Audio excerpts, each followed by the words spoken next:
তো আমরা তিনটি সিদ্ধান্ত কিংবা প্রসেস যদি বলি তিনটি বিষয়ে উপনীত হতে পেরেছি।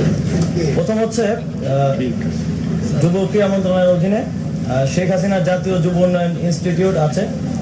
আমরা এটার নাম পরিবর্তন, যেহেতু বাংলাদেশে একটা ম্যাসাকারের সাথে শেখ হাসিনার নাম জড়িত আছে এবং হাজার সহস্র ছাত্র জনতা মারা গিয়েছে, আমরা মনে করি তিনি এর সাথে সরাসরি যুক্ত এবং সেই জায়গা থেকে এটা শুধু আমাদের মন্ত্রণালয় না, প্রত্যেকটি স্থানে এটা করা হবে।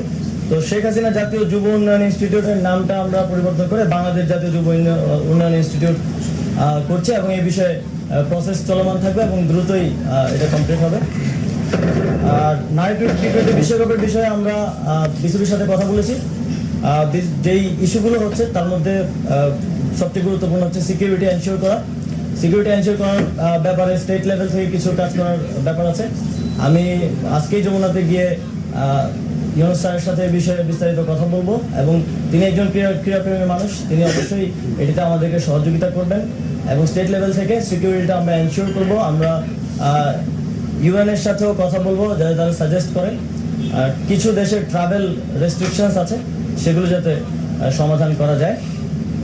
আর অবকাঠামোগত কিছু উন্নয়নের ব্যাপার আছে, সেগুলো মাননীয় সচিব আমাকে নিশ্চিত করেছেন যে কমপ্লিট করা হয়ে যাবে এর মধ্যেই।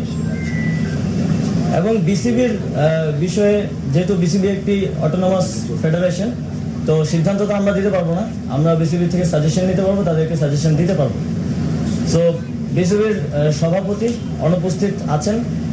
অবশ্যই একটা ফেডারেশনকে ওয়ার্ক করতে হইলে তার সবগুলো অর্গান ঠিকভাবে ভালোভাবে কাজ করতে হয়। সভাপতির মতো গুরুত্বপূর্ণ দায়িত্বে যিনি আছেন তিনি অনুপস্থিত আছেন, কিন্তু বিসিবি যেহেতু একটা অটোনমাস ফেডারেশন আইসিসির অধীনে, এই বিষয়ে আমরা সিদ্ধান্ত নিতে পারবো না। আমরা সাজেস্ট করেছি যারা বিসিবির ডাইরেক্টরস আছেন তারা এই বিষয়ে লিগালি কীভাবে আইসিসির লিগ্যাল ফ্রেমওয়ার্কের মধ্য থেকে কীভাবে এই বিষয়টি সমাধান করা যায় এবং অন্তর্বর্তীকালীন সময়ের জন্য কাউকে নিয়োগ করা যায় কিনা সে বিষয়ে তারা আমাদেরকে পরবর্তীতে রিপোর্ট করবে এবং এ বিষয়ে আমরা প্রসিজারটা চালু রাখবো।